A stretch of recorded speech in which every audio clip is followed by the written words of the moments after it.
All right. Welcome to our first Mostly Fans live stream, episode 3. I got Butler up here, Matt over here next to him, and Tyler on the end.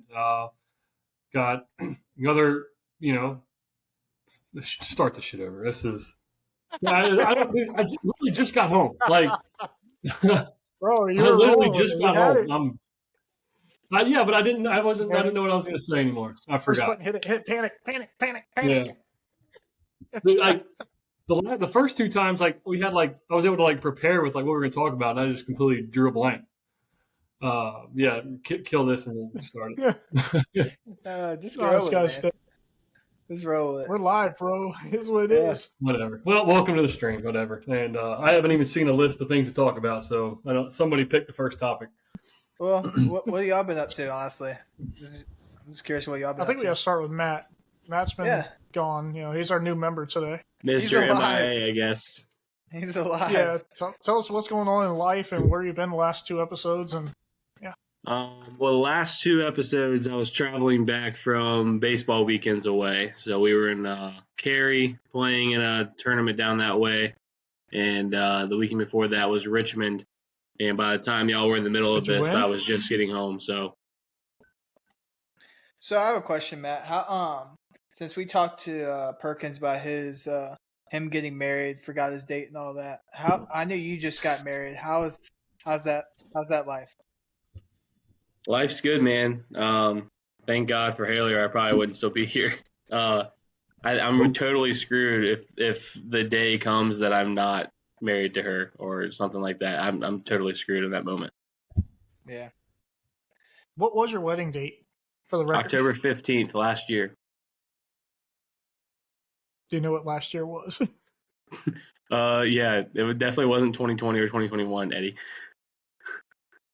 Yeah, I do want to say, honestly, God bless women, because I don't know what this world would look like without them, though, for sure. Oh, my life would be complete chaos without Haley. Did you see the I mean, I know y'all don't watch UFC, but have you seen you know who Sean Strickland is? That was a nasty knockout. No, Yeah. not really. You haven't seen him? Well, I don't know what's going on, but he has no censor. He has cancel me on it, but you can tell he's raw. He just kind of says whatever he wants. Listen to this. And for anyone listening, this is kind of I don't condemn this kind of talk, by the way. For a week, and then you'll find me in my apartment looking around at all my furniture and shit in my bed frame, cleaning guns like a fucking weirdo. And I start thinking who the fuck am I? Why do I have all this shit? Where the fuck am I? I don't even recognize myself. So here's the thing, guys. Women are the glue to society. And that's why I try to tell you guys that, yeah, women don't need to work. They need to stay home and raise a family, but women are the glue to society. If right now all women were to vanish off this fucking world, I would eat you motherfuckers. I would go straight cannibalism. One day would go by. You think I'd be right now? You take all women off this planet. Do you continue doing what you do? I take the earring out. I know you should take that already out now. But no, you take all women off this fucking planet, dude. And I mean, I might just put a bullet in my head. But all right, that dude is a little, what a little way crazy, to start a podcast. Yeah, but seriously though, it does raise the question though, for me, because I was thinking when I really heard that, what would I still be doing what I'm doing if I didn't have any there was no women in this world? If I didn't have Emily or my daughters, I probably wouldn't be. I don't know what I would do. I know Butler wouldn't be. But I'm curious, from y'all's perspective, if there was no women in the world, what would you be doing? A lot more sports. A lot more golf, a lot more, bowling, whatever. Driving really fast, doing really dumb things, It is what it is. I don't even I would know. get I think I was probably 1/3, maybe 1/3 of my life done, because I would be so unorganized that I wouldn't have a chance to have the time to actually get everything done. That's for sure. I was for sure fight, because then what's the point? You can't really have fun. What I feel like most men do. So I would just probably go fight, and I feel like pretty much war would be the sport, basically. I'm just lucky that my wife doesn't really care. If I want to go play golf, if I want to go out with a beer for the boys, or I want to, do a podcast, spend 5 hours coaching baseball and then hop on a podcast and she doesn't care. So I mean, she's like, you're doing what you like to do, and it's fine. So I don't really know what I'd be doing differently. I mean, it was, yeah. I really don't know. That sounded more of like a prayer request. It's just, I mean, it took me so long. It took me 30 years or whatever to get married. I was like, so it really didn't. It's not like I've been with a woman my whole life. I'm just now learning what there's somebody else. Like, there's somebody else I got to take into consideration with some of the things I want to do. Go play golf or go out on a date with your wife. Now there's options. But oh man, I'm just disappointed we don't have the "I love my wife" sign behind. Yeah, I told her to make another sign. I have received numerous. I had to call her because I thought she might have been upset. I get a text. Let me get this straight. I don't want to mess this up because I've already messed up the wedding date. So he's clearly in the doghouse. He's all nervous. No, not in the doghouse, but this was. Oh, where is it? Hang on. Don't mind me. Oh, I'm already there with you. I'm already right here with you. There's the issue. Oh, she said at the 8-minute 38-second mark, the only constants in my life are work and coaching. And then I was like, what? She's like, am I not a constant in your life? And I'm like, it's not what I meant. Like, just that baseball and work are like the two that, and so so I called her from work and I was like, are you okay? She's like, yeah, I'm fine. And I'm like, that's a lie. I was like, oh god, that's a lie. I didn't know the one that's been married the most. That's a lie. So you know. So, but it was like that was just a random text message. It wasn't like we were having an argument or whatever. And she's like, well, you said this. No, that was just like not good morning, not hey, how's work? It's 8 minutes 38 seconds. The only with quotation marks. And I'm like, oh boy. I'm like, all right, so trying to get keep things in perspective, I guess. I don't know. So you've been doing the same things in the same ways for so long, and now you've got to, there's something else in consideration. Huh? Just keep your head down. Yeah. Watch out for whatever she throws at me, I guess. So is that what you feel like your purpose is more like is coaching? Because I mean, I know you've coached kids, you coach in high school. It seems like that is like your calling is more or less coaching based. And that can also relate to Matt can answer that question also. When I was in high school was kind of when I was first told that I was, my knowledge of the game and my ability to understand the game, like in high school, I was told that I was one day I'd make a good coach. And obviously playing career comes and goes and I finish college ball and I get a phone call from my college coach from junior college. And he's like, hey, what are you doing? And I was like, trying to figure life out now, really, now that baseball's over. And he's like, you want to start coaching? And so then he hooked me up with a friend of his at a high school, did maybe a year there total. Then I got involved in travel ball. But more or less, at first, it just kind of kept me around the game because, you spend your whole life dedicated to something. It's hard to just turn the switch off and just do something different in your life. So I started coaching, realized, not only I was happy to be around the game still, but I was having an impact on the kids that I was working with, and it was rewarding to see their success. So I enjoyed it. I kept, I was able to learn more about the game and about the players individually from a coaching perspective, and it's just something that I've enjoyed doing. I've been doing it for 8 years now, and it's rewarding, in a sense, just because you get to know that what you're doing is making a direct impact on their life and their ability to, keep playing the game. Yeah, I have a question. So I know, Matt, since you just went from, a minute. Yeah, go ahead. Your camera's going, Tyler. Yeah, it's okay. I'll add to what Eddie said. So, my path into coaching was a little different. So when I'll flash back to high school, obviously as a rising freshman on a team that I got to play for in high school baseball, which Eddie Butler was on that team.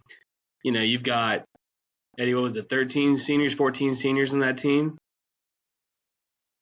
Yeah, I think we had 14. 14, and I think 12 or 13 of them went Division I, and I was a sitting there lonely freshman carrying everyone's, jockstrap around. So setting up the field and shutting down practice was about what I got really good at that year. But Coach Lavelle had told me for a few years, hey, when your day's done playing, maybe you'll think about coaching. And I didn't really think about it again until I got to college. But then, of course, Tommy John happened, and then immediately following Tommy John was the rotator cuff. And I was never a guy that was going to light up the radar gun and pitch at a level past college, I don't think. Defensively, catching-wise, I was there, but you're not really going to do both of those at that high of a level. So I got kind of thrown into coaching early. Going into my junior year of college, my college head coach said, hey, there's a college baseball league down in Myrtle Beach, and we're sending 5 players down there this year. Instead of you going down to play because you're hurt, why don't you go down there and assistant coach a college team? And I said, heck yeah. I mean, I'm freshly turned 21. You told me I go to Myrtle Beach and get paid for the summer. I'm in. So went down to Myrtle Beach to coach and found out on the second day that the guy didn't like the league and left. And I ended up being a head coach of a college team 2 days into my incoming junior year of summer, head coach of a college team where 2/3 of the team is older than me. I had to lie about my age so that I could coach them for the summer. Learned a lot of lessons about coaching and realized I do not like coaching college athletes, especially when they're off campus and they don't have anything better to do. It was next to impossible to get done what I wanted to get done. And I had a coach here locally who, kind of similar to how Eddie said, hey, why don't you come try youth baseball? I said, I'll try it out. And, dude, I got hooked. And I don't think I could possibly function without coaching the kids. It's such a fun time. You get so much back out of them. It's great.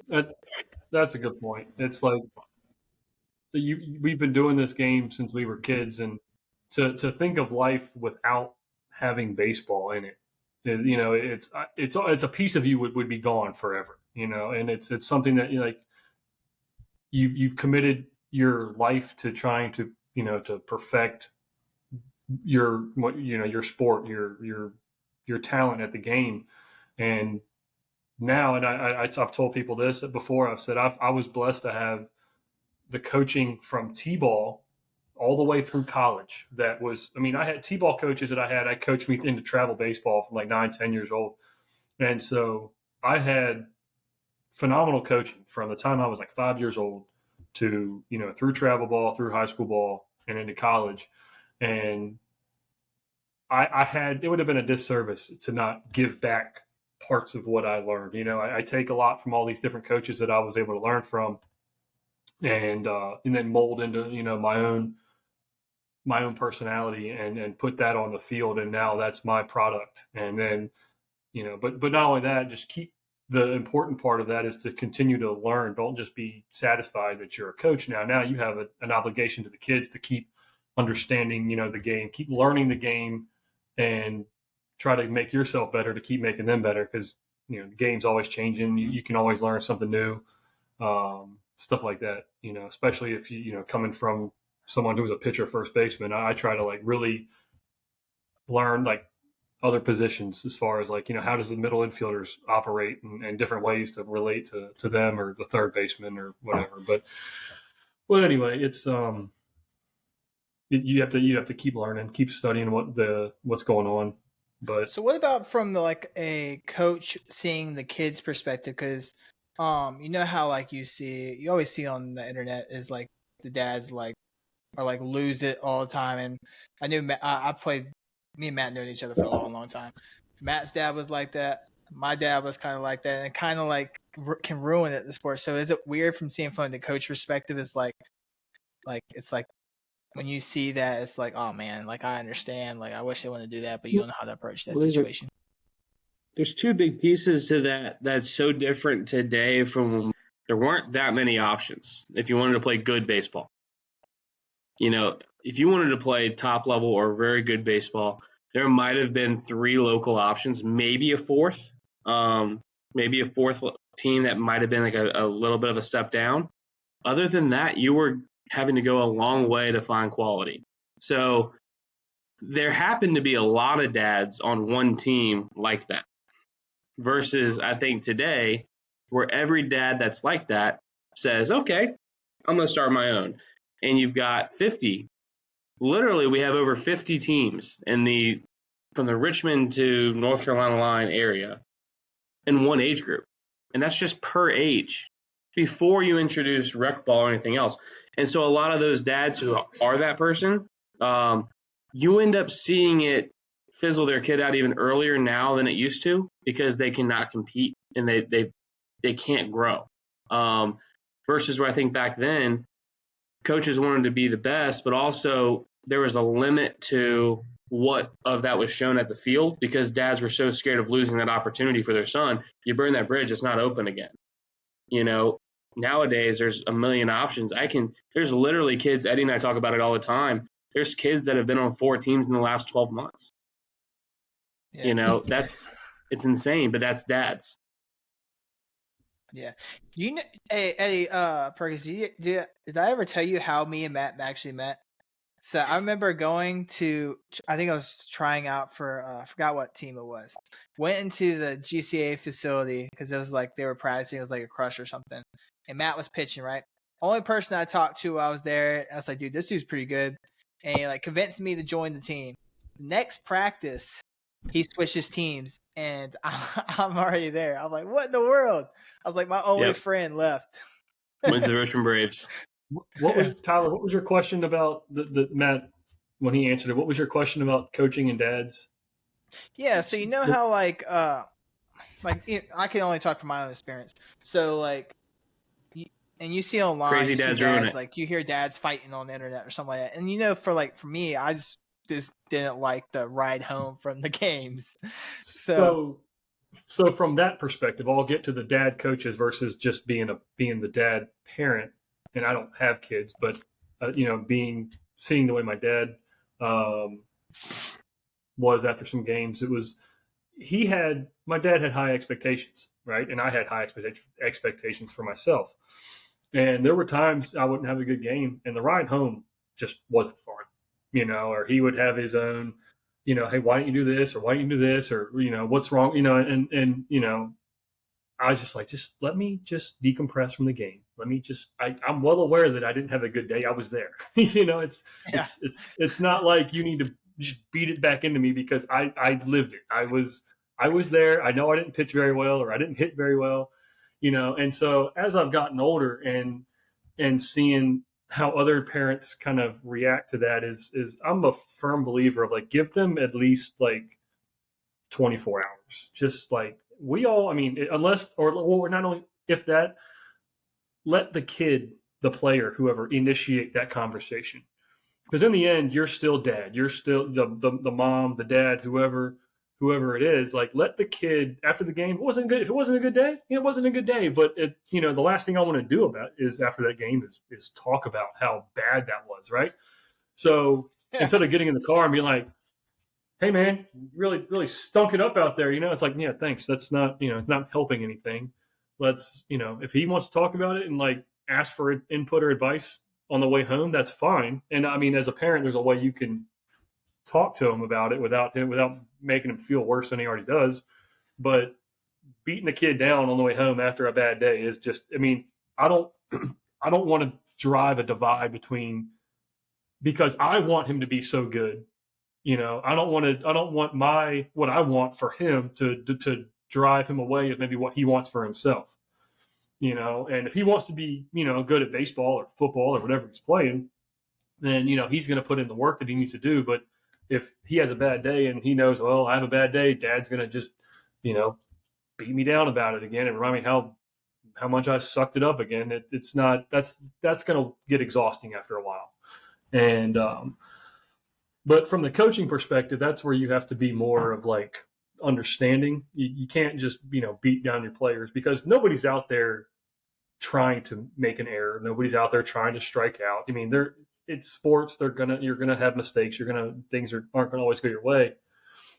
But you have to be able to build up those players that may not be having a good day, right? And still have the belief in them that like their next at bat, hey, maybe you're going to get a hit this time. You have to have the confidence in in each and every one of them that that you can still get them to where they need to be. It's not even your best players aren't going to show up and have the best days, but you can't just lose it on them when they don't have a good day. That's not, because eventually the kids aren't going to respond to that. They're just going to shut down, and then they may just be like, you know what, I don't want to play anymore. I'm done, and they might just quit altogether.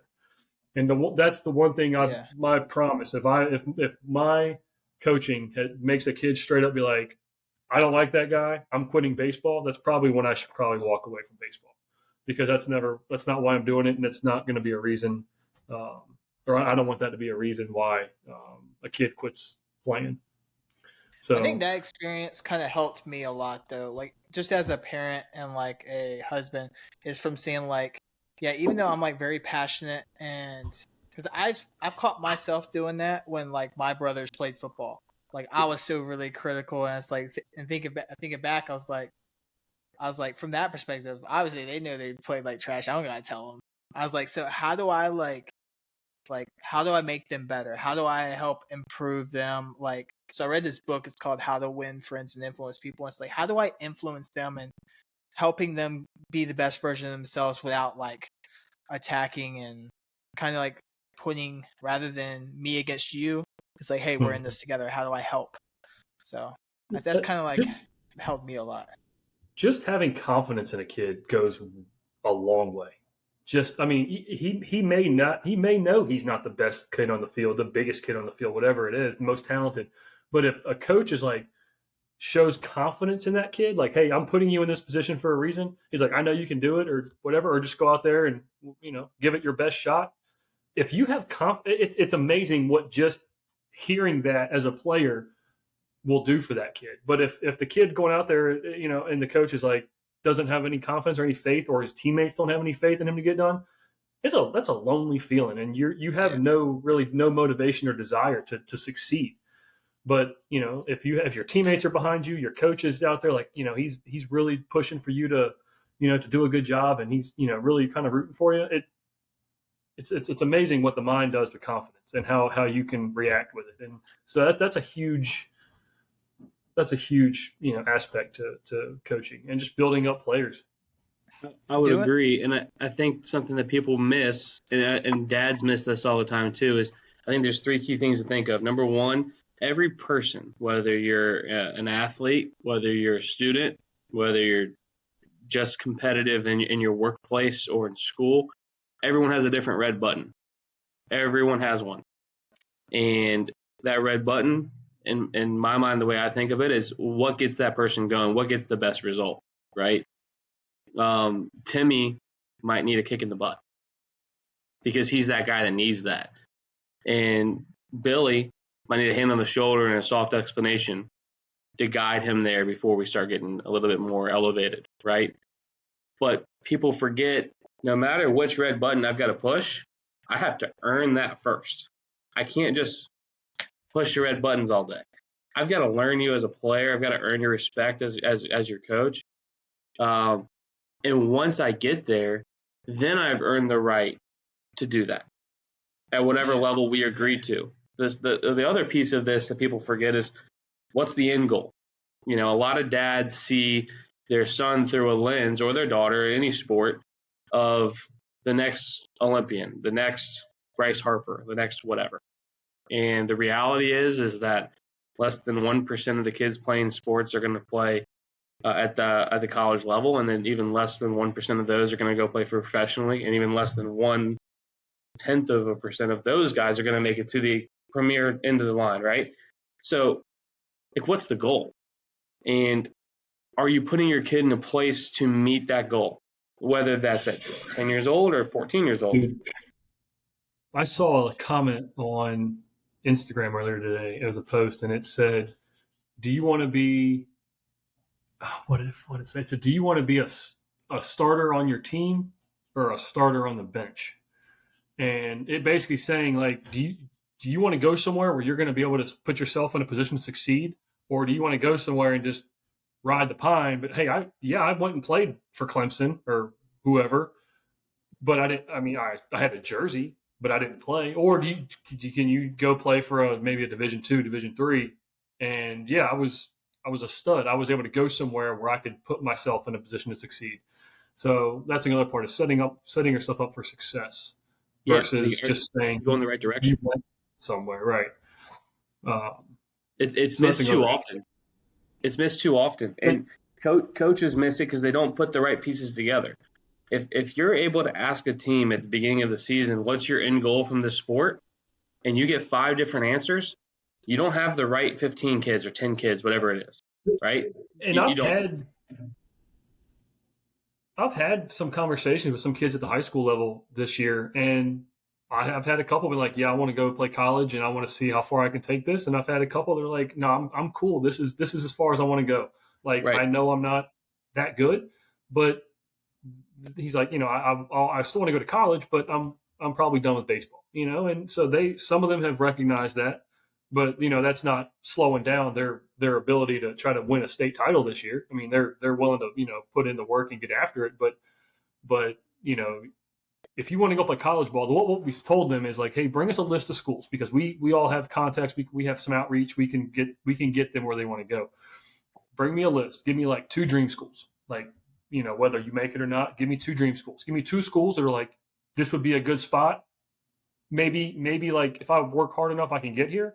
And then give me like 2 schools that you can get to. Like, hey, if this doesn't work, I can go play ball here. I can go get my degree here, whatever it is. That way we can work through those and then maybe, see where you fall, as the year goes on. But give yourself options and then just, see where everything plays out in the end. One thing. Yeah, for sure. I agree with that. Go ahead, Tyler. You go. No, you're good. No, so I was going to say, like, kind of my experience, I had options to go play at some bigger schools, but I understood, like, my role my freshman year was basically going to be a red shirt. You're going to go sit there and, you're going to pitch in a few games, but you're not going to be a weekend guy. You're not going to be, first guy out of the bullpen. And for me, like, I wanted to go out there. I wanted to earn my spot and really show what I could do from the get-go. And so, I mean, ultimately that had, a big part of me choosing to go to Radford. Again, not really super known for baseball, but they were in a good conference, small Division I conference. So hey, we saying we like to drink, party, have a good time. Yeah, everyone I've met at Radford loves the party. But yeah, I mean, we had Coastal, we had Liberty, VMI. All those teams were ranked at least at some point while I was there. And so we were playing against quality teams. We played against Virginia Tech, UVA. We played against Wake Forest. So I mean, we played some serious competition as well. We had good teams out of the conference that were close by. We had some solid teams in the conference, but I went there. I made 1 relief appearance my first weekend, and then after that, I was able to win a Saturday spot. And I think me making that decision and my family helping me with that really, gave me a step forward in my career as far as making into pro ball. Where I had 3 years of solid pitching, and that really was able to ultimately get me drafted where I did. I have a question. It's kind of deep. But think back like to you as like a kid when your parents were like trying to like coach you on baseball. What did you feel like you needed to, or they should have done to really bring out the best of you? Like, how certain people react certain ways. Like, hey, some people need more criticism, some people need more encouragement. Curious from like your own internal perception of yourself. What do you feel like you react to that makes you the best, that can bring out the best in you? Well, for myself, like I know, like I like being fiery. So if somebody got into my ass a little bit, it got me a little chapped, and ended up making me be more fierce on the mound or in the box. That when I was younger, I was still hitting, but yeah, like somebody really laid into me, that made me want to lay into somebody else. What about y'all too? Go ahead, Matt. Well, for me, surround me with guys better than me, more athletic than me, guys that are projected to do more. Everyone knows if you've met me, I'm not built like a high level baseball player. Just not. And never was. I was That's always the shorter, the chubbier, what have you, younger You're guy. talking about big sexy. That's right. But for me, for example, Tyler, that story you brought up when we met, like I was on the edge of a lot of those extremely high level teams, but never the guy. And growing up in youth ball until you're 13, you're the guy on the small field, and it all changes on the big field. And I was able to elevate my game specifically behind the plate and on the mound. Offensively, I was always above average, not the best in the world, but always above average. Defensively, everywhere but behind the plate, I was a very average to above average defender, but not cream of the crop. But if you got me on the mound, I wanted to see the guys come up to the plate. I wanted to play the competition that was supposed to beat me every time, because that's when I would elevate. Because I wasn't built like a Jack Weinkoop, or he comes in 6'4", lefty, throwing in the high 80s with nasty stuff, committed to South Carolina. And here I am, a rising junior, and I had better numbers than him, but I can't get where I want to go yet. And so I wanted to face him, and I wanted to demoralize him. I wanted to make him look stupid. I wanted to make him look terrible. That was my mentality, because if I could outsmart you, and I knew I had the stuff, then I can prove myself. It was always that mentality for me. Same thing with like Eddie's senior team. Just making that roster was huge as a freshman. Just making it. Didn't matter if I got 6 at bats and 3 innings behind the plate. I got on that roster, and that gave me so many more guys to chase. That was huge for me. I always wanted someone to chase. Yeah, I'll second Matt's Hey, I work watched you hit a ethic, dinger too. because Eddie was mentioning, like, I think the first episode, people that had their number. Matt had my number. I would rather throw someone or face someone who's throwing like 100 like Eddie than someone who's had crazy junk and loves throwing junk like Matt. I hated that stuff. I would eat fastballs, but Matt, I think he knew me. He had an unfair advantage. He knew me too well. So, but yeah, he had my number pretty bad. From a different perspective, like what the players today have, whether at whatever level of baseball or sport you're looking for, you can find it somewhere. The tools, you can find information, social media, coaches out there everywhere making shorts, reels about different things. So it's you know how to, like, not saying it's all right, but the exposure to what you, maybe if you have a question or something, or if you're looking for like a drill or something to do to help fix a problem, you're just punch it into YouTube or Google, and chances are you're probably going to find something, or who knows what what you're looking for.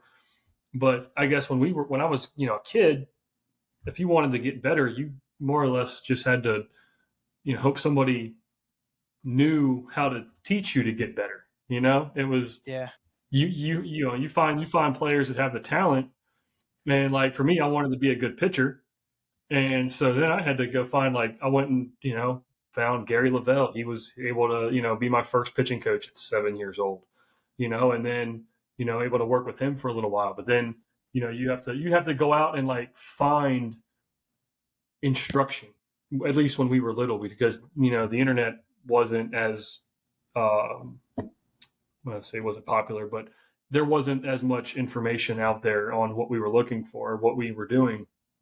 And so the exposure today, like if I had access to stuff I'm teaching today that I had access to when I was a kid, who knows what would have happened as far as like throw pitching and just understanding how the just even how the body works as a pitcher, and stuff like that. So for me, it was just trying to find coaches that could put me in the best position to succeed and get better. And even still today, that's still a huge part of this. The coaching, you want to play for the right guys, not just some egotistical guy that just wants to win, doesn't really care what happens. He's going to throw a kid however many pitches and I blew your arm out, cool, but we won, and I'm happy because I have a trophy now, and your arm shot, but whatever. Yeah. So, but it's just like, the exposure to information today is just off the charts. I mean, you can whatever you're looking for, it's out there. Just make sure you're looking in the right spots, and you don't just take everything that you see as the Bible. I mean, there is just for everything out there that's good information. There's like twice as much bad information. So Yeah. you got to know where to look, stuff like that. But go ahead. Honestly, the whole reason I brought that up is because of like me and my daughter's relationship. Like y'all have met my daughter, she's like not afraid of anything. Well, the few things she's afraid of, like I would try to force her to do it. Oh, this is how I'm gonna do it. I'm gonna force you to do it, and you're just gonna get over it. Well, it wasn't working, so I took a step back and I was like, I'm gonna tell her to repeat to herself, "I'm brave." And I tell her every time she's afraid to, I say, "I'm brave." She does a little bit more. I'm brave. Do a little bit more. And now she's not afraid of anything. And every time she's afraid or thinks she's gonna be afraid or anything like that, she says, "I'm brave. I'm brave. I'm brave," and just does it and does it. So I was like, man, like thinking back, it's like, hey, encouragement helps her. So obviously, like from I guess my perspective is like me forcing her to do something. That's not going to be the way to do it. For me, like positive encouragement was the best motivator for her. So that's why I wanted to ask y'all those questions. But from my perspective, I'm that person that's like, I like doing the impossible. I like this, like, don't tell me what I can't do. Like, I'm gonna show you what I can do. So, and just to jump into like the sports thing, like Coach Prime, I'm kind of jumping on the bandwagon because he's talking a lot of crap and he's saying, I don't care what anyone thinks about me. So who are you to really think your opinion matters to me? And I think that's my perspective on how to approach everything. He's brilliant. He's brilliant with what he's doing. I mean, especially in today's college sports environment where NIL money is there, it's changing everything. You've got a huge personality. He's also, even though he's kind of he puts himself out there. I was listening to a short earlier where his agent was talking on I don't know if y'all saw the 60-minute with him, Deion Sanders, 60 Minutes. I watched a little bit of it. So they interviewed his agent who structured his deal at Colorado, and they were asking her, other than the money, what else did you do? And she's like, of course we did that. But Coach Prime was against social media, was against all of that when I met him. And it's like seeing him today, you're like, him against it? Like, that doesn't make sense. But like they explained, he wants to control the narrative to the finite detail of what they're doing every minute of every day. And he wants to control the mindset of the kids to that level. Like when he came into Colorado, dude, they won one game last year. Before he came in, they won one game. And you come into this program and he goes, okay, I've got all this losing mentality sitting here. And he's got to be the bad guy to go, I'm going to fire every coach. I'm going to get rid of all the kids that have losing mentalities. I'm going to try to force them to quit. And then I'm going to teach these kids who do decide to stick around, plus the guys I bring in here, how to win. And I'm going to show them by leading from the front, not just vocally, but he does it by the walk too. That dude is awesome. I am 100% with you on the bandwagon with him. He's awesome. So one of my friends in high school, TJ Raynard, shout out to him. He would say it before every game. He's like, he would tell himself, I'm the best. I'm the best. I'm the best. Even if you're not the best, you need to believe you're best. And since we mentioned Coach Prime, I want y'all's reaction on these words you said. I'm curious to what your thoughts are to this. I think it's highly motivating. Away for a week. What about me would make you think that I care about your opinion of me? Your opinion of me is not the opinion that I have of myself. You ain't make me, so you can't break me. You didn't build me, so you can't kill me. God established me, so you ain't nothing you can do to me. But I don't care, and I wish the world thought like that. Youngsters, if you're out there right now, do not give a darn what opinions people have of you, as long as that opinion is not consistent of that of yourself. You be you. I think that's extremely powerful because I feel like most people's perception, like maybe like they don't believe in themselves from a certain extent. Kids are very influential. Like impressionable is the word. they, they might, they'll react quickly to, what somebody may say about them or what, or if they like something or don't like something, but if you're doing something right, like Coach Prom's doing something right over at Colorado, his players are doing something right. The first thing to follow somebody doing something right, and not only doing it right, but winning and doing it successfully, the first thing to show up is going to be somebody trying to knock them down. Like, because now they're jealous of what's going on. They want to hate on that for whatever reason. They want to find a way to try to make that, culture, they want to spin that culture to where it's not what it used to be. They just want to just try to pour in negativity. And, if you got to be doing something right if the first thing to show up is a hater, because now they're looking for a reason, like, oh, they don't want you to succeed because they're whatever life they're living that's miserable, they want to pour that into what you're doing. So now that you're dropping down to their level, I feel like that's, in order on that perspective, like on a national level, for what Coach Prime's doing, and to already have people coming out saying that, having their own opinion of him. I mean, the dude he was a two sport athlete professionally, and so people, everybody's got to have an opinion. But if you don't believe, you got to believe in yourself first before you can let other people influence what your mindset is. That goes back to just the self-confidence, having the discipline to be able to block out that outside noise and just trust, the process of what your teammates, and your coaches are setting in front of you to be successful.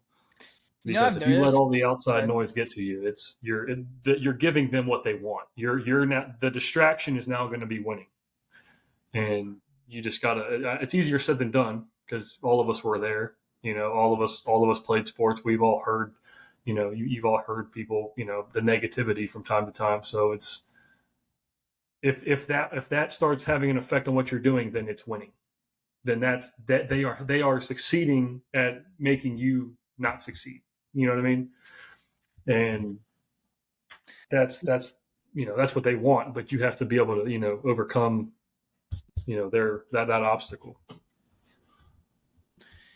I heard this saying one time. It's like, because we have this self belief that we limit ourselves. Most people that hate are hating on people that are doing something they wish they would do, wish something they could do, or something they gave up and are mad at themselves. So they're gonna take it out on them or say, "Oh, I want you to quit too," to make them feel better about themselves. I heard this quote one time that I thought was really powerful. It said, "How big would you dream if you knew you couldn't fail? If you knew you couldn't possibly fail, how big would you dream?" And I think that's extremely possible because we have this mindset of that we limit ourselves, and that's what I feel like he's doing. He's putting no limits on himself, no limit on his team, no limit on his players. I think he's making people that are probably going to go pro and do really well that would probably been like an okay college player because of how that instill of belief he's putting in them.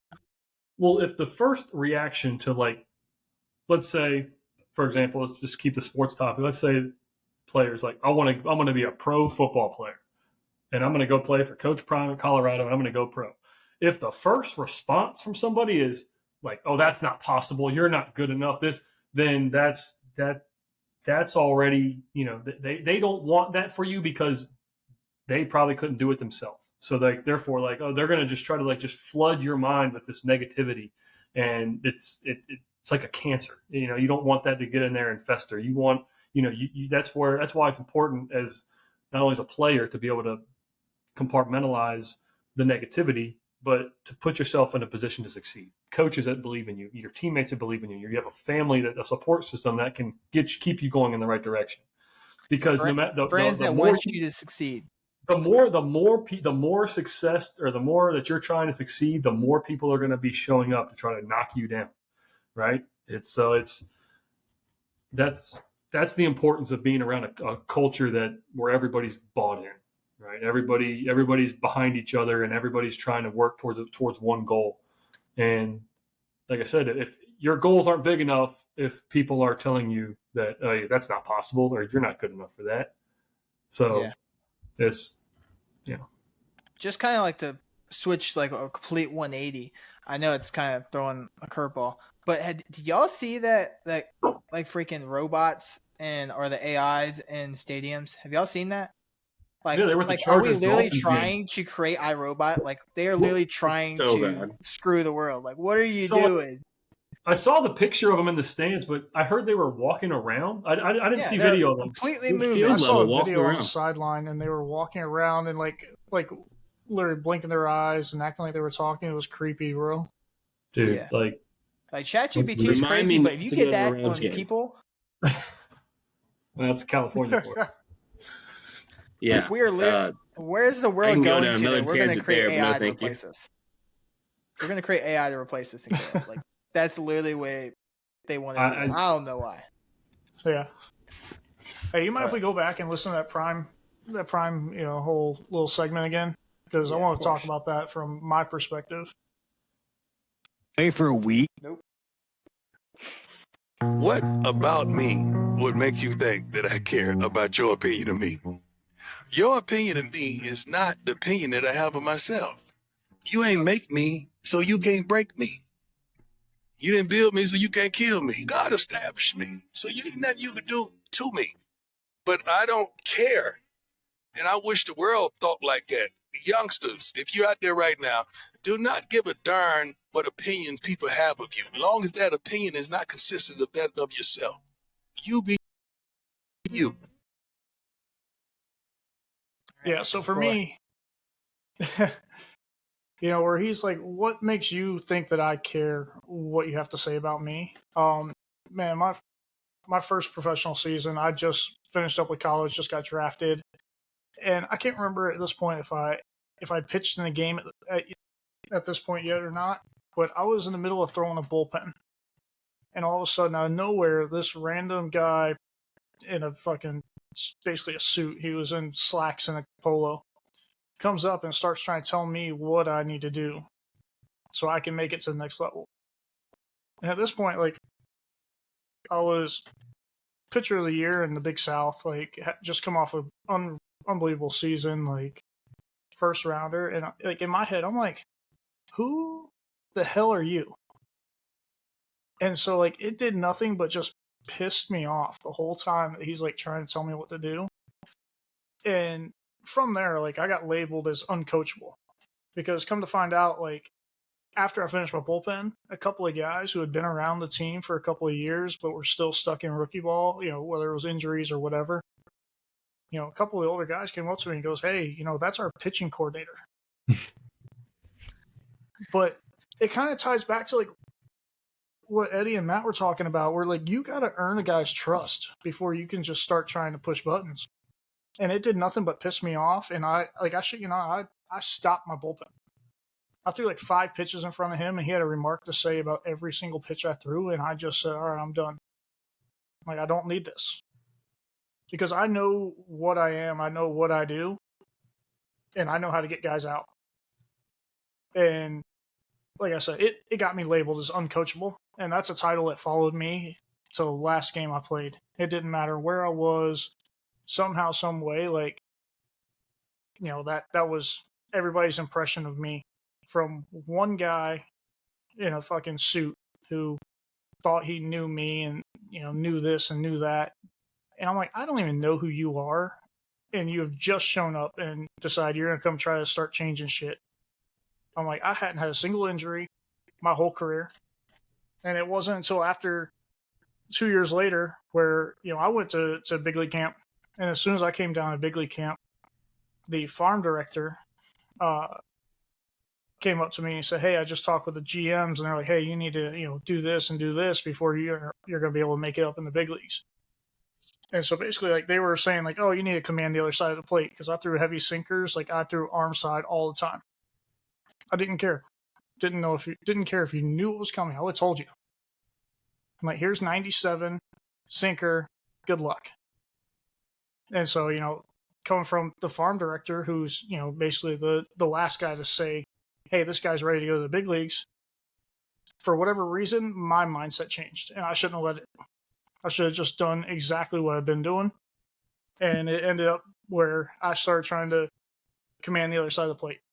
And next thing I know, my arm angle started changing. I ended up getting hurt, and that has basically wrecked my career right there. But when I was, like I said, in rookie ball, I should have kept that same mindset where I didn't know who it was. I didn't know their title, but I had the right mindset of, I know who the hell I am. You don't know me. I don't know you. Why should I trust the word you say? And that kind of goes back to, like I said, you got to earn their trust. And for like young kids that are, going watching YouTube videos, have those guys earned your trust? How do you know what they're saying is what's going to be right for you? Do you know them? Is that what's going to be healthy? You don't know. Sure. And like I said, for as much good information that's out there, there's twice as much bad. So you got to pick what you do, accordingly. But when you got to Colorado, Butler, what was it like when, like I said, when you were pitching? What did they try to change what got you to the big leagues? And were they a cookie cutter mentality as far as like everybody who pitches for Colorado needs to do these things? Or is it like, hey, because it was a bit shocking, I guess, from my perspective to follow your career all the way up to Colorado. And, like I said, you were just killing it in college. You mowed right through the minor leagues, and then you get to the bigs, and it's like you had your moments where, like, hey, you look like the old Eddie Butler that was pitching to get to the big leagues. But then, it's what was that like? Were they trying to, like, did they have like, hey, you need to do this, you need to do that, or is it, what was the difference? Yeah. So again, like I got drafted by one group, basically like a set of GMs, and so they drafted me. They one sinker baller. We're in Colorado. We need ground balls, right? That's great. Well, unfortunately, by the time 2014 ended, which 2014 was my first year in the big leagues, the GMs were relieved of their duties. And so the farm director then became the GM. And at that point, like, we weren't on the greatest of terms. Again, like he had told me, this is what you need to do to make it in the big leagues. Otherwise, you're not going to be up there. And so, I was trying to do that, and I was having zero success. If you look at my numbers from 2012, 2013 and compare those, like you can just look at the minor league numbers from 2012 and 2013 compared to 2014 and later in the minor leagues. And granted, I had some good seasons after that in the minor leagues, but it was just a complete difference because they took me from throwing all sinkers and wanted me to start throwing four seams to the other side of the plate. And again, like I said, with that, because everything I threw was arm side, because I threw from a low arm slot, that when I tried to throw four seams to the other side of the plate, they were running across the plate and getting just schwacked. Like, I've never given up so many home runs, like just hard hit balls. Like, I didn't know what to do, bro. I lost a ton of confidence in myself. And, and then as soon as that season was over, that farm director that told me this is what I need to do to make it to the big leagues now became our GM. I remember. Like I was just in a tough spot. Go ahead, Matt. Let's cut you off. I remember you coming home during that time, and I would catch a lot of your pens. And we go up to see Coach Lavelle, and we're tossing, we're throwing a pen, and Coach Lavelle has never looked at you like this, or like he's looking at you like, what is this? This is not what we built. Literally, because he's like, exactly, like, and he's like, what have they done? Like, what are they trying to do? What have they done? And like, he's, this is Coach Lavelle coached me from the time I was 9, so he knew everything about my mechanics, my personality, everything. He knew exactly how to talk to me, what I felt like.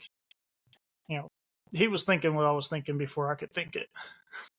Yeah, and so I came home after that season, after getting hurt and rehabbing, and then finally I came home and started getting ready for the next season. And went in there, my first bullpen, and he was like, "Where is your arm?" And I'm like, "I have no clue." Mm-hmm. He's like, "It's 3 slots too high." He's like, "You throw from low 3/4, and right now you're throwing almost dead over the top." And I'm like, "Yeah, I was so lost." You know, And sidebar would have been lovely so, to know that before you threw that, because I wore a four seam straight to the mast, waiting for it to sink, and it never moved.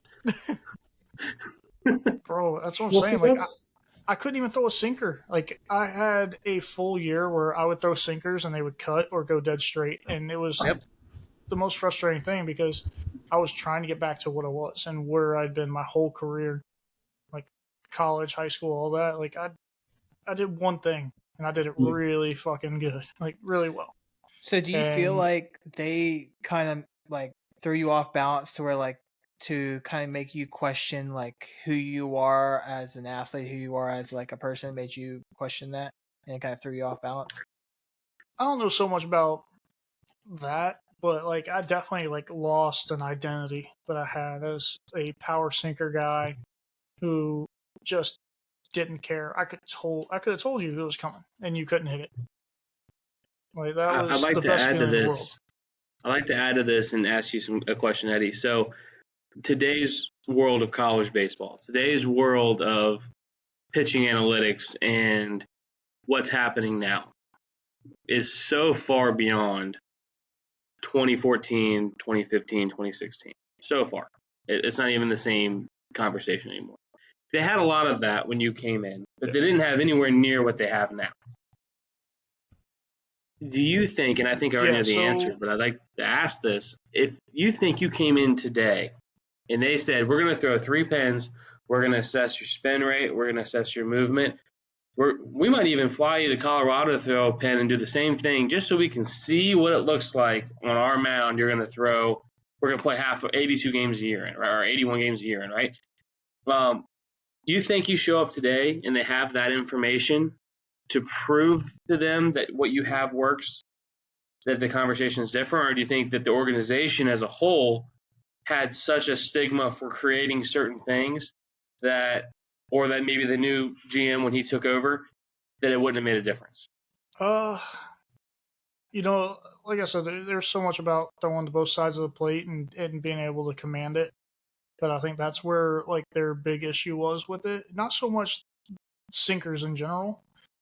I think it was more like you can't Command both live on one halves. side of the plate, and they told me that, and so that's where like I tried like hell to get where I could consistently throw a four seam away from a righty, throw it to my glove side, and I mean to this day I struggle with it. Like that's where I get hurt the most. So I don't know if having all the Rapsodo or TrackMan or Hawkeye or any of those other Edgetronics would really sway their mind on being dead set sinker guy. There's not a whole lot of guys that have been able to do that in the big leagues, but I sure as hell would have liked to have tried before changing and getting hurt. It was something where I was told you can't do this without having been shown I can't do this. Follow up to that. It's like you didn't even give me an opportunity. So follow up to that. So thinking, let's say you're a first round draft pick of the Florida Marlins, or anywhere with high humidity and a lot of heat. Do you think your career plays out completely differently wearing a different uniform because of where you're going to be playing when you make it there? No, I don't think so. Again, Okay. Mine was injuries due to trying to change. Right. If I would have just stayed dead set with my own, this is what I do, and again, going back to prime, like, who the fuck are you to tell me what I am? Like, that's what he's doing. And you see the success he's having. If I would have gone with that same mindset, like I said, I did it once when I was young. And again, I didn't know what that guy's title was. I didn't know who he was. He was just a person trying to tell me what to do. And I didn't let people do that at that time. And then later on, I had somebody with a title and I knew who it was and understood what role they played in guys going up to the big leagues, that I allowed that to shape my thoughts. And on top of that, a guy that probably didn't know what it would take to make that change and the risk involved. Because we've trained our bodies for years. Like I said, from the time I was 9 to 23, I pitch the exact same way. So you're talking 14 years I've trained my body to pitch one way, and now all of a sudden you want me to change how I'm throwing to do something completely different. And my body was not used to it. And at the point of where I was doing it middle of the year. Like, I'm already ramped up going 100%. I'm trying to throw fastballs 100 miles an hour. Like, you want me to now make mechanical changes at mid-season form. That's not the time to do it either. So, if that was something where they came to me before I even started my throwing program and said, hey, we want you to work on this, then it's something I could have trained my body for a little bit, as opposed to, let's try to switch it right now. And I think that had a lot to do with my injury as well. Just I was full bore on it and making changes. Coming from the different end of that perspective is, I just got on with, a high school team as their pitching coach. And I'm now in that position where I'm trying to, coach a whole new group of kids, and they don't have a clue who I am, right? They know I'm a Great Bridge alumni. They know that, I wore the green and gold and been here, done that type deal. But as far as my knowledge of the game and how I'm going to help them get to the next level, they don't have a clue who I am. I'm just a new guy that's stepped in as a coach. So now I'm in that position where I have to earn their trust as a coach.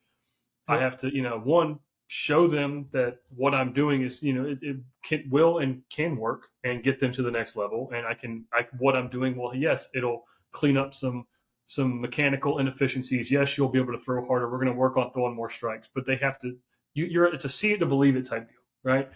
So I'm in that perspective. I'm in that position right now as their new pitching coach. Is the guy they just had is gone. So now, and I'm the next guy up.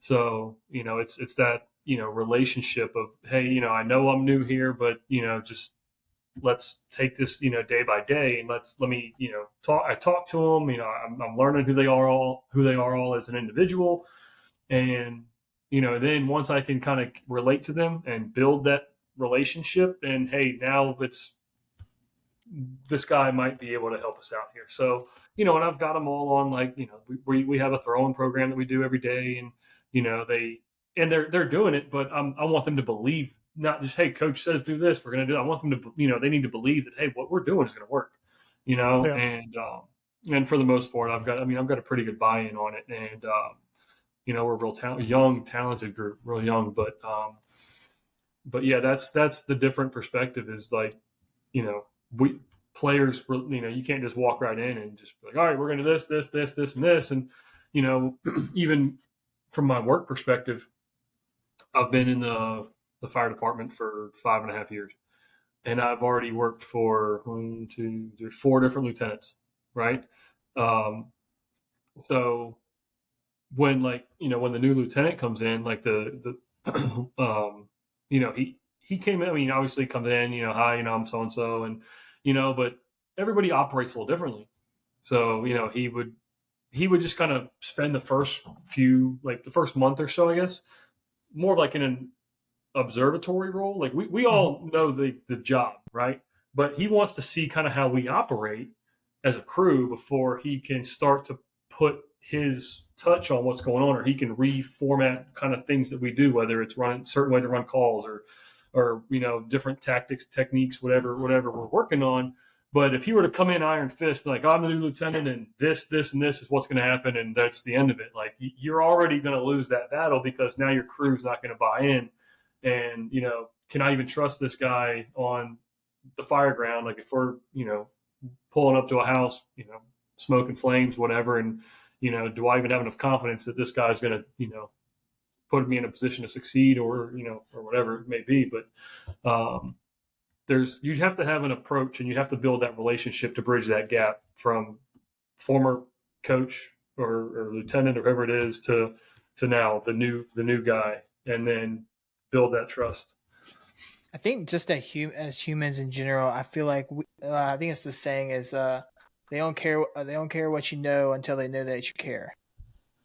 Or basically, I think I kind of messed it up a little bit, but so when I came to One Owl as the sales manager, the it was a really funny process. So my first 3 interviews were with hiring manager, then HR person, then it was the head of operations, then it was the fourth round was the owner of the company. And then they did something weird. They were like, hey, we're going to have you interview with your potential salesman you're going to manage. And they picked the 2 most senior guys in their late 50s, early 60s. And I'm at the time 29. And they're like, run a 45-minute interview with me, getting to know me as basically going to come in and be their boss. And it's really ironic that one of them grew up with my dad and my uncle and actually has been in this business almost twice as long as I've been alive. And it was a really, the first thing he asked goes, so I heard you're a coach. I said, yeah. I said, tell me how you coach. And I had said the exact thing I said to y'all. Everyone's got different red buttons, but I can't press those till I earn it. Once I earn it, I'll have those conversations. Until then, I'm going to kind of learn and see. And I shouldn't talk too much about this because it is what it is, but I've since stepped down as a sales manager to just sell every day. Number one, I like to sell. I miss that. But, one of the things is that when you walk into a sales staff who's selling $26, $27 million a year in just the 757, they're like, why would I listen to you? I just sold $4 million last year.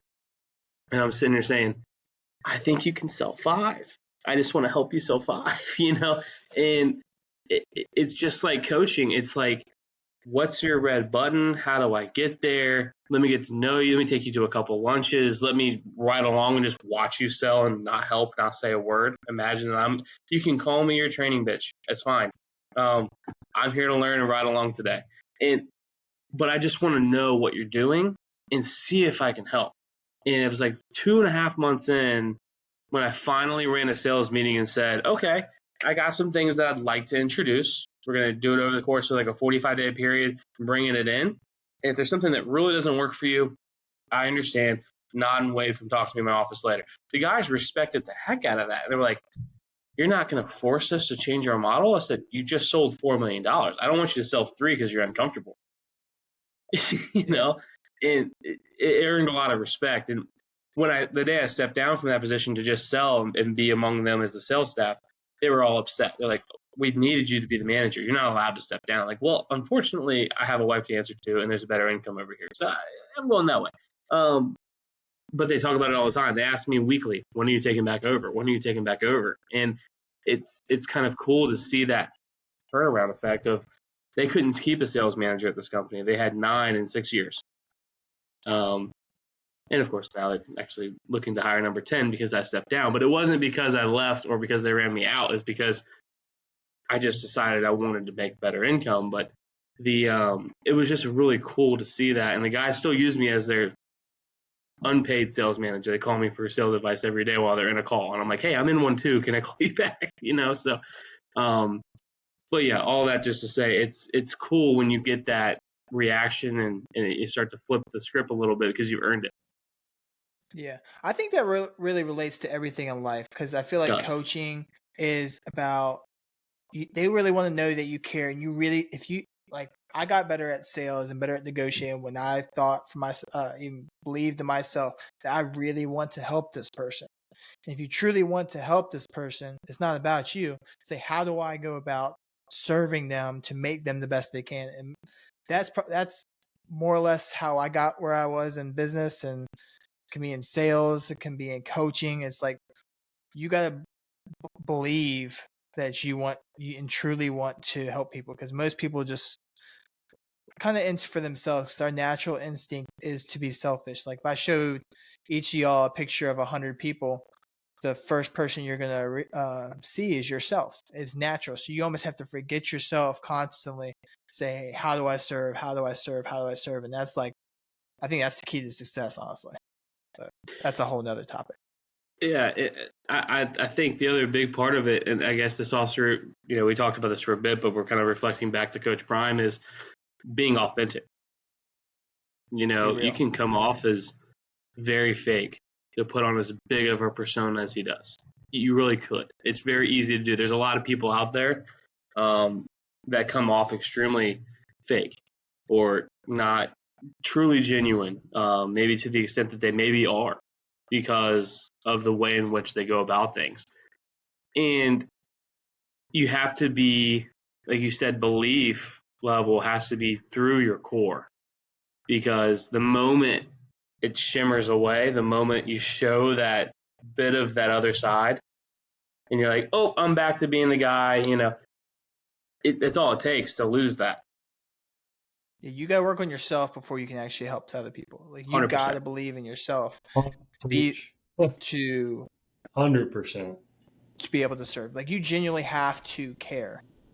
And I went through that for a long time. I was kind of selfish, and I was like, I found the most joy was out helping people. Yep. And I can get super biblical, but I think that's our whole purpose, is say, how do we help as many people that get depressed or all this stuff? I challenge you to just help one person. The joy you get out of, and I think it's the main reason y'all love coaching so much, is because you're helping people. That's where I get the most joy of even business, when I help other people succeed and other people to create their dreams. Like my whole business philosophy is like, hey, what's your dream? How do I help you get there? So, Eddie, I bet you can speak to this, but Oh man, it's not close. yeah, that's tough because I hate losing, and I hated losing when I played. I hate losing when I coach. But watching them go out there and celebrate after a win, or just be excited, and you can just sit back, and just watch that.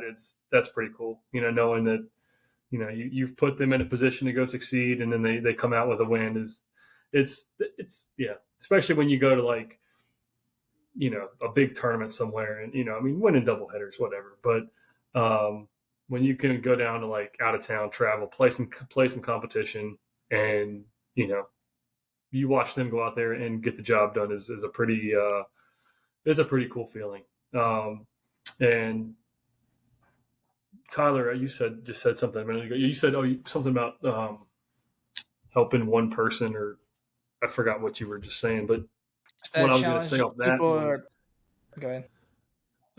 That one person that you help, you have to start with yourself, because if you don't know, if you're not, how do I want to say this?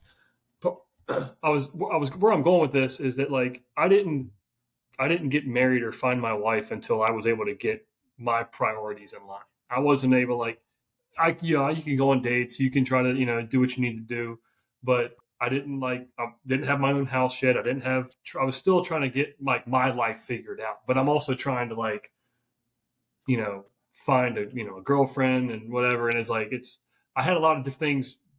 I had a lot of things I was trying to do, but the order wasn't there. Bought my house. I got my career was the big one. I got my career going. Bought a house. Was able to get myself going, get my feet on the ground, and knowing that, hey, I'm set now. I'm good. I'm in it. I got a stable career. I'm living on my own. I've got the main pieces of my life together right now. And now, if you want, I can look into like adding, some more pieces. And I hate to say that, it's all about timing. It's a cliche, but I mean, it really was. And that's kind of when, I met my wife later the next year, and then, that was pretty much it. But you have to get yourself. I'm a firm believer. You have to get yourself together before you can start influencing other people. Yeah, I agree.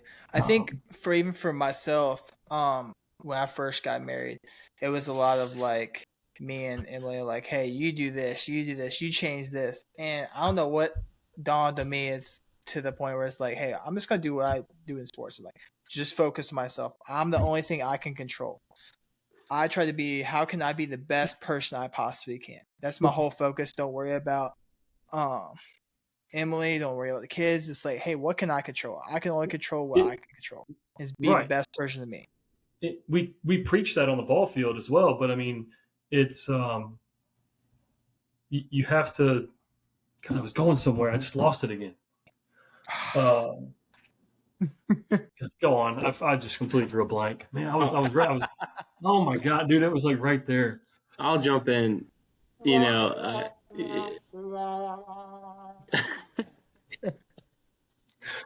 So frustrating. Classic. Oh, I'll jump in and just throw this out there. I mean, when I Save 'em. finished I got it. finished coaching college level ball, I had like a 2-ish year break from the game, which was miserable.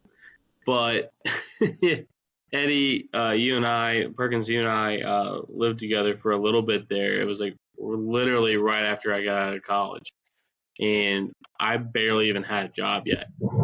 And Right. I definitely couldn't pay his parents the very, very fair deal they gave me to live in that house. And there was some responsibilities in life that I wasn't ready for yet. There were some things that I didn't truly understand the repercussions of yet. There's things that just being an adult, before I could even think about doing anything else, there's so many things to learn so fast. And I'm sitting there thinking, I just graduated school, I've got this degree, I'm going on interviews, I got opportunities, and then life slaps you and says, wake up, you're out of school, time to go. And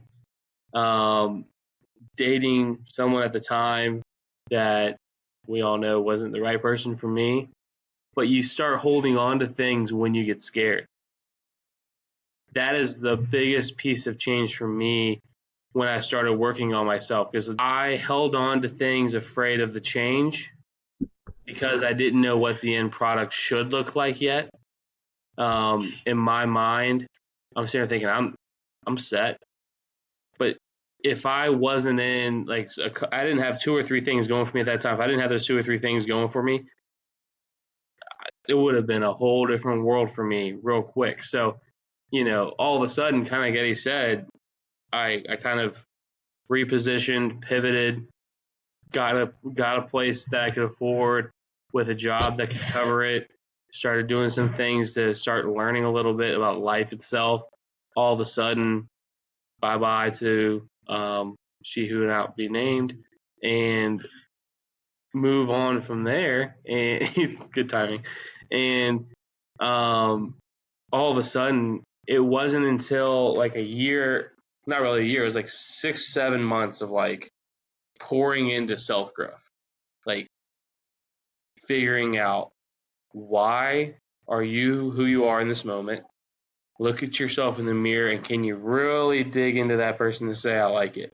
And if not, what needs to change? There was a whole bunch of things that needed to change. And luckily, having good friends also that were willing to say, hey, here's a couple suggestions to start off with, that helps.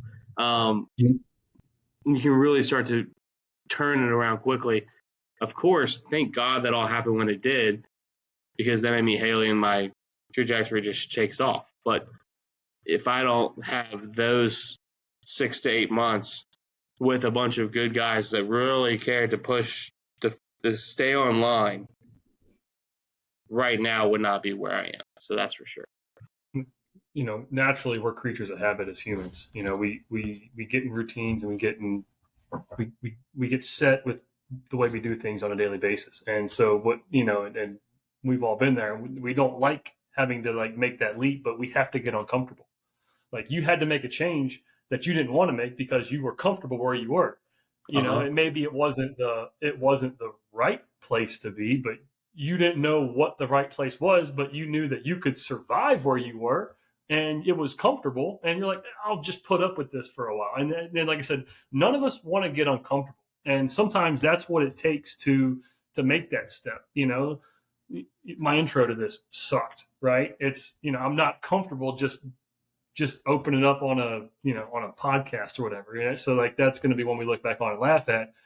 But whatever we want to do in life, if we want to succeed, sometimes we have to just do something that may not be comfortable, and we have to get out of that comfort zone, take a leap into something that we might completely fall flat on our face and like, all right, well that sucked. Or we're like, hey, I've found something in this. So that's, in a sense, that's kind of the risk we got to take as humans. So I was in Vegas. I think it was last year, and I was listening to a speaker speak. It was Sean Whalen from Lions Not Sheep. What he was saying, our natural instinct as humans is when we're afraid is don't make that leap. Don't we like what's the word for it? It's like we're afraid to Double clutch. take chances, take things. Like our natural instinct is reserved. No, don't do this. Don't do this. Like you're comfortable where you are. Our natural bodies is like, don't do that. Don't go to the gym. You're good. You gone to the gym all week. Just sit down. You're all right. Don't don't don't take a chance and break up with that person that you know you need to break up with because it's just gonna get worse. So you don't need to do that. It's like our mind naturally tells us the opposite of what we should do. And I think what we're afraid to do is a lot of the times what we need to do. And so I started thinking like when even when I got in business, it's like fear is your friend. Fear really tells you how to improve. What you're afraid in is the things that are stopping you from growing. So that's my hot take.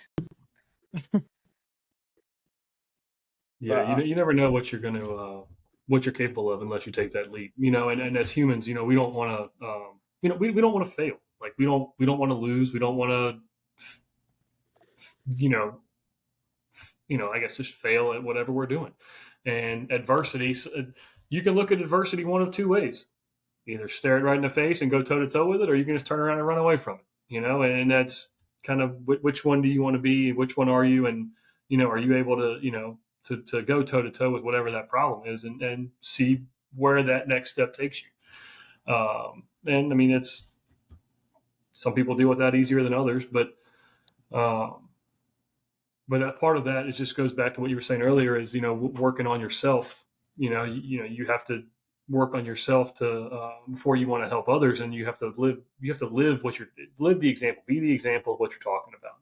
If you want to tell someone how to do something, be able to lead by example and show that, be a product of what you're talking about, or whatever it is. So, and then just to jump in the next segment, this is probably the longest podcast intro ever. But so how has the sports been for y'all? I know Eddie, you've been betting a lot. How did last week treat you? I did okay the last couple days. Today, I'm not doing as well. The Nick Chubb just actually got carted off the field, and he came up like 6 yards shy of reaching his rushing total for me. So I did well last couple days. I got a couple hits. Our Twitter X page, whichever you want to call it. Some of the plays we put up there, they hit. A couple of them didn't. We missed on the Dolphins game. I put a couple touchdown plays in there, and Waddle or Gesicki didn't come through.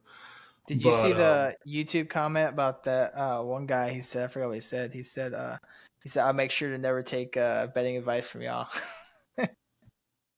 No, I didn't see the comments yet. No, I haven't. It was when we were doing our predictions, because I think I said it. I think I said I thought the Bengals were going to beat the Ravens. Well, clearly that. Who would have thought Burrow would have gone 0-2? I wouldn't have thought that. So. Well, hey, I mean, it's a streaky sport. I mean, like I said, you can read all the numbers you want. You could have pegged it. I mean, the preseason, what was everybody saying about the Jets? Yeah. Right. Well, I mean, that's different. I mean, listen, playoffs. Aaron Rodgers going to the Super Bowl. Jets are going to be this. Jets are going to be that. The fourth play of the season. See you later. Yeah. Everybody was hammering Jets for money lines and whatever, but hey, 4 plays in, Achilles tear, and now it's like, what do you do? Sports are all, you can read every number you want. You can study every percentage. And sometimes it works, and sometimes you're like, well, where did that come from? So. And the whole Aaron Rodgers thing's like, come on, like if you're a sports owner, like get rid of the turf fields. Like that is a horrible return on your investment. You know how many players get hurt every year off turf fields? Like I understand it's cheaper, and I'm cheap as all get out. Everyone knows this, but come on, you're ruining your return on the investment. Like you got Aaron Rodgers got hurt. Come on, like. What are you doing? Those things are terrible. I hate them with a passion. Half the league we played in this year was turf fields, and freaking turf mounds, turf batter's box, everything is turf. And I know for myself, like I feel like I just can never land right on it. I feel like I'm bouncing all over the place, because you're landing on basically a hollow box that's got turf on it. Yeah, there's no And give so at I feel all. like I feel like it's the other way. I feel like it does give. It's bouncy. Like you don't get into it. I meant you like go when into you're the ground. getting tackled or everything, it's easy Well, for yeah, your that legs too. to I get mean, stuck. So Yeah, I've seen guys break their ankles on turf baseball fields, sliding in and catching their spike in the turf. It happens. Well, even sliding like on the bases on turf, you got to start your slide sooner in the base paths. I mean, it's when we were in college. Kitchen kids. I remember we went to Appalachian State for a showcase. I think it was App State, and their field up there was turf, and Mhm. a lot of the guys that we were playing with had never seen turf, myself included. And so, like early in the game, when they were running to second and they'd slide, like a couple kids got thrown out because they straight slid right past the bag. They hit the bag and just kept going. So they're like, they come back like, hey, it's much slicker. We got to like slide sooner, or we got to make an adjustment because we ain't running on dirt. We're running on turf. And so it's hurts too when you fall. I think. Turf burn. Yeah.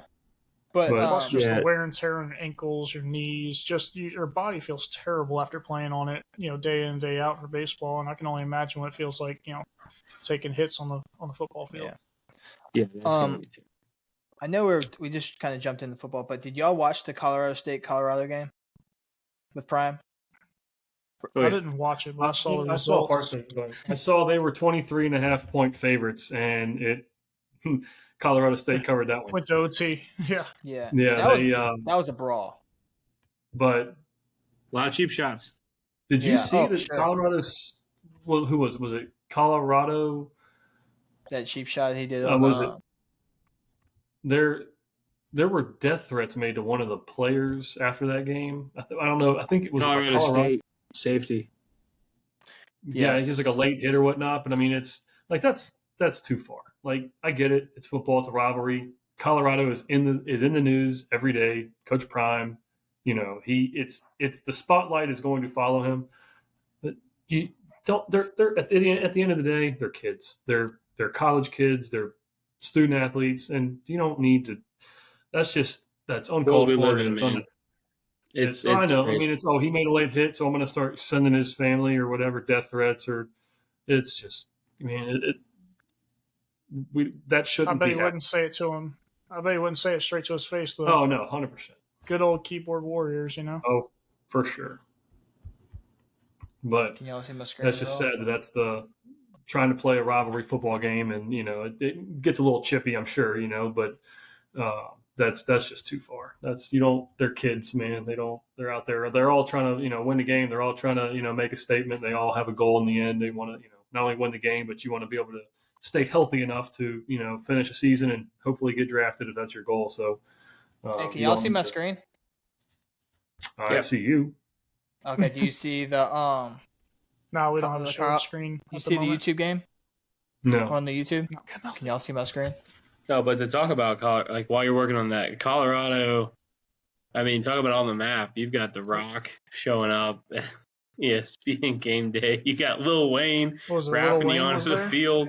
Yeah, he was who walked him out. They walked him out of the tunnel and was rapping before the game. I mean, it was about as big of a production that's ever happened in the state of Colorado in the last 50 years. I mean, it was a lot going on, and I mean, I know it's maybe not the answer, but I wonder if Coach Prime sees his guys get distracted by that and go, maybe we got to dial it back a touch. Maybe not the way he does things, but that's not his. Lil Wayne doesn't help a team focus before a game. I promise you. No, I love Fireman. I'm a big fan of Fireman. Okay, but I don't see him getting me ready to play. But just if you watch those highlights, I wasn't able to do it for our internet, but dude, they were eye gouging, they were like face masking, and that one he did hit that he cheap shot. I think it's Travis. Forgot his last name. I'm gonna get ripped a new one. Receiver and cornerback. Yeah, he plays both sides of the ball. So I played safety, so I understand when you're flying in, like it's really hard to stop. But if you watch the clip, I froze it because I was talking to my friend TJ who played DB for Wisconsin and Montana.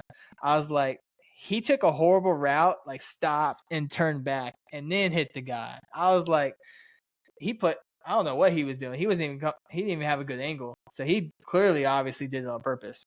But He created that. yeah. For all of the sports bettors out there, Nick Chubb and Jamal Williams both left with injuries today. That absolutely kills me. Lesson learned: never bet on Pittsburgh or Cleveland. Oh wait, who won? Saints beat Panthers 20-17, and the Browns are up 22-19 with the fourth quarter just started. We may be able to say these were two of the worst so far Monday night games slotted together in a long time. Well, Chubb was, he was almost a guarantee. Yeah, he finished with 64 rushing yards. I had him for 70. But yeah, getting carted off the field isn't going to help. God, I had him in a couple different parlays. I had him straight for a touchdown. They showed a clip, or not a clip, a stat of him earlier in the game, the exact details of which may not be perfect, but 500 rushing attempts or more, all-time list, average yardage per rush, 5.3, and the top two of all-time are 5.4. So he's definitely a quiet beast. That's impressive. He's definitely a quiet beast because he's quiet though. Well, Nick Chubb's not flashy, right? And he's not a guy that's going out. He's not Zeke. He's not some of these guys. Nick Chubb just puts the pedal down to the pavement, but productive as heck. I mean, that's why he's been there since 18, right? Yeah, I do want 5 to years say in one one thing. place as a running back is a long time. I want to give the Miami Dolphins a round of applause being first in the division. Let's go! I honestly, this might be the only podcast in America we got 2 Dolphins fans. Yeah, that's probably true. But I was actually surprised that y'all here. The Belichick. How about those Broncos, huh? Upset. Yeah, that was crazy. Hey, dude, the Hail Mary at the end of the game, though, for real, like whatever works, I guess. Yeah, throw it up and see what happens. That was wild.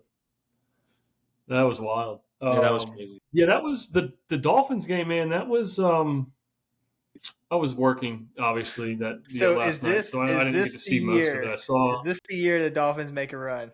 That's all I know. Let me tell you, big Dolphins fans every year. If you you've been saying it every year, I want something like what are you gonna put on there? You gotta put something on the Dolphins this year. I'd put money on it. At least getting to the AFC Championship game. They're gonna win the division, and then we'll see. I'd like to see them make a run at the Super Bowl. I really do. This is the best team they've had together in a long time, and Mostert looked healthy. Late yesterday, he said he's 31 years old. And he goes, I feel like I'm 25. He's like, I just feel really good, and he broke out for 2 scores. Waddle got hurt late. He got just helmet to helmet to the back of his head on trying to catch a ball. So he's in concussion protocol now. Hopefully he's good by Sunday. And Belichick did what Belichick does, because I knew, and I took Hill for a touchdown, but I did not expect Tyreek Hill to have the game he had against the Chargers, because Belichick's number one strategy is, I'm not going to let your best player beat me. I'm going to make the rest of your team do what they got to do. And Tyreek Hill, he's kind of matchup proof. He's quick. He's one of the fastest guys in the league, and he was able to get loose on the goal line for a quick strike. But he didn't have the game he had against the Chargers, and I knew that was going to happen. I didn't think he was going to have a huge day, and that's always been Belichick's mindset. Tua looked good again. He showed signs of being able to get out of the pocket, run a little bit. Learning how to slide. He's actually taking he's learning jiu-jitsu to learn how to fall, so that way he doesn't get hurt. And they showed his new helmet, and this is interesting. They showed his new helmet. It's like reinforced with like padding, and the way it's been designed and built to minimize the impact of getting hit. But kind of my thought, and I don't know, maybe it is, are those helmets open to everybody, or is that like, hey, for you because you got 2 concussions last year, we're going to make a new helmet for you? Like, why would hopefully they have that out there for, hey, here's a new helmet if you want it, because Yeah. no There's matter select what. helmets that are available, select helmets that have been approved by the league, and players can choose the helmets that they like. Yeah, I'm sure they Out can of pick the whatever select they few. want. Yeah, I'm sure, but they just kept talking about that helmet. Like, here's Tua's new helmet. Here's his new helmet. So, but it's not like they were saying, hey, for this year we're gonna introduce a new helmet that's supposed to be safer. He probably And- just specialized it specifically for him, so he doesn't get hurt anymore. Well, there's, yeah. I was just curious because obviously, no matter what, it's almost like it's having a reverse effect. The safer the helmet, maybe the more they're going to try to target the head. Like how many concussions were there back when they had like leather helmets? How many of I them don't want did to they hit you in my diagnose? head because I don't have a helmet on, really. Yeah, They that's, didn't I think diagnose that's just very many. knowledge. Yeah, they didn't lack, diagnose yeah, them. lack of knowledge. Then Sure. I'm definitely loving the lathering up in the Dolphins' love right now. It's What I think's freaking awesome about the current Dolphins team is Tua finally got a full off season with a bunch of weapons, and it's showing. Because last night the plan, obviously, it's like they were talking about, and it was obvious. Don't let Cheetah beat you, right? Tyreek Hill's not touching the ball. Okay, well, you saw in the first half they kept running Hill down, deeper slants, deeper post routes, getting middle and getting up deep in the middle and cover zero, and all of a sudden they're like, hey, we've got to adjust. We've got to adjust the way we're using him in the second half, and they started bringing him on these low crossing routes, quick slants, and because he's drawing 2 guys and they've got to pull those guys down. All of a sudden, Mostert even starts becoming even bigger of a motor going through the middle of the line because they've got to be able to cover those slants across the sides. On top of the fact, you also invite, you got Barrios, you've got Waddle, you've got all these tight ends that are playing absolutely great. And you introduce all these other guys who can catch a quick slant, and Tua is great with a one-step drop and pass. He loves a timing route. Well, he's an RPO quarterback, so that's going to be his game plan. Is I'm going to read the defense real quick, and if he's crashing, cool, I'm going to hand it off. If he's not, then I'm going to give it up to whoever's right there. But you've got a lot of unselfish receivers out there. What I was getting to is that not only are these guys able to get open quicker and get these short crossing routes or slants open, but you see as soon as the ball's in the air and the guy's not receiving the ball, they're finding someone to block. They're touching someone. They're getting in front of someone. And a lot of NFL wide receivers, when they don't get the ball, they're done with the play. And that was pretty cool to see. A lot of the extra yardage, the extra 5 to 7 yards you get on some of those plays, that ended up becoming scoring drives because they're willing to block. That was something Miami was not known for. They were known for having the flashy 1 or 2 guys and the crappy O-line couldn't even get the ball out anyway. On the other side of the ball, man, Ginkle was an absolute problem. He's a beast. He just he was all over. Just kind of switched a little bit.